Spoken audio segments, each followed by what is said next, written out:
If you ever wake up at the exact same time, night after night, for no clear reason at all, you fall asleep just fine. But somewhere around 2 a.m. or 3 a.m., your eyes snap open and your mind starts racing. And after that, it's almost impossible to get back to sleep. If this has become your normal, I want you to know one thing: you're not doing anything wrong, and this is not just getting older. There is a real physiological reason because of which this keeps happening, and I'll explain what it is in this video. I am Meghlata. I help women release stress, rebalance their nervous system, and rise into calmer, more restful version of themselves. Please subscribe to the channel and hit the bell icon so you don't miss any of my self-healing videos. Okay? Now, so many women tell that they fall asleep fine, but they wake up every single night at the same time. What's happening to me? They wonder. Waking at the same time almost every night, a racing or anxious mind. The minute you wake up, the mind starts racing, and you find it difficult to fall back asleep, even if you are exhausted. Feeling wired and tired at the same time means feeling active and tired at the same time. And for some women, actually, bedtime can be very dreading, very scary because they know that they'll be waking up in the middle of the night, which is very dreadful for them. Let's understand what's happening. Night waking during perimenopause is closely tied to both fluctuating hormones and your cortisol rhythm. Think of your sleep like a night watchman's shift. Normally, that watchman quietly patrols in the background without waking you up. But as progesterone, which has a natural calming sedative like effect, declines and fluctuates with the onset of perimenopause, your sleep becomes lighter and more easily disrupted. At the same time, cortisol naturally begins rising in the early hours to help you wake up in the morning, which is a very natural process. But when your nervous system carries chronic stress, cortisol can rise earlier than it should normally, okay, and more sharply than it should, which is often around 2 to 4 a.m., pulling you out of sleep even before your body is ready to wake up. Added to this, in temperature shifts, even a mild hot flash does not always feel intensely hot, but sometimes it's just enough to disturb sleep. And you get a very common pattern: falling asleep easily, then waking up abruptly hours later, wide awake and unable to settle back into sleep. Let's unravel certain myths around this waking up, in the middle of the night. Myth number one: if I just get more tired during the day, I'll sleep through the night automatically. The reality is, exhaustion does not fix hormonally driven night waking.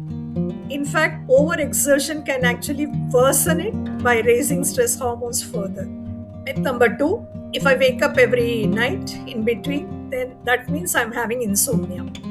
Actually, the specific pattern is early onset followed by early waking. In reality, this early waking up is very different from classic insomnia.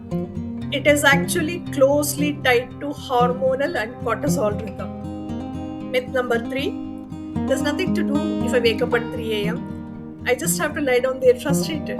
The truth is, specific calming techniques can genuinely help your nervous system settle back down, even if sleep doesn't come immediately. Okay?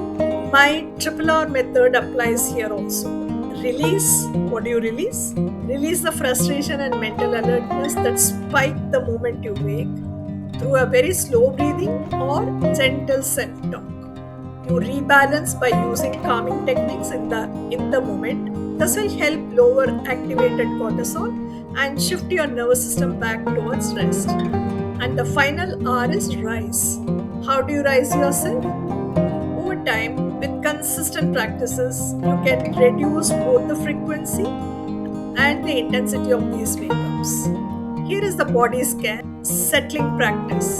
Here is the body scan settling practice to try instead of reaching for your phone next time when you wake in the middle of the night. Keep your eyes closed and stay lying down. Don't immediately pick up your phone. Starting at your feet, silently notice each part of your body, moving upward slowly. Starting from feet, move to legs, hips, then stomach. Observe your chest, observe your arms, shoulders, neck, face. With each part, silently say, relax, and let it release any tension. Okay. If your mind wanders to worry, gently return back to your body scan. This shifts your brain activity away from the alert, racing thoughts and towards a calmer, body based focus, which supports your nervous system in settling back down. Let me share a story of one of my clients. She was for months feeling more exhausted each day. She had started actually dreading bedtime. She started getting scared of, going to bedtime entirely. After a few weeks of the body scan practice and an evening wind down routine, she told me I still wake up sometimes, but now I fall back asleep. Now, instead of lying there for an hour, this one habit helps me to gain my mornings back. Isn't it beautiful? I'm going to offer a 7-day plan for you here. Please feel free to practice this. For the first 2 days, practice the body scan technique, which I mentioned just now. Whenever you wake up in the middle of the night, okay? Day 3, reduce screens for 30 minutes before bed. Develop this habit. Day 4, keep your bedroom slightly cooler than usual. This cooling induces good sleep. On day 5, do one round of EFT tapping before bed. On day 6, reduce caffeine if you have the habit of taking it after midday. Okay. And finally, on day 7, I want you to reflect on any shifts in how quickly you settle back to sleep. Note down which of these practices has really helped you the most and repeat that particular practice for next 21 days till your body establishes a rhythm and that becomes a natural pattern for you. If this video had resonated with you, do give some love to the video, share the video and subscribe to the channel. You're always welcome to book a free clarity call for any personal professional guidance. Your body is not failing at 3 a.m. It's simply recalibrating, and with gentle, consistent support, those early morning hours can become calmer over time. Healing does not happen because we know more. It happens because gently practice what truly supports our body. Remember, you're much, much, much more powerful than what you think you are. Awaken that inner power from within you. Take care of yourself today. See you soon.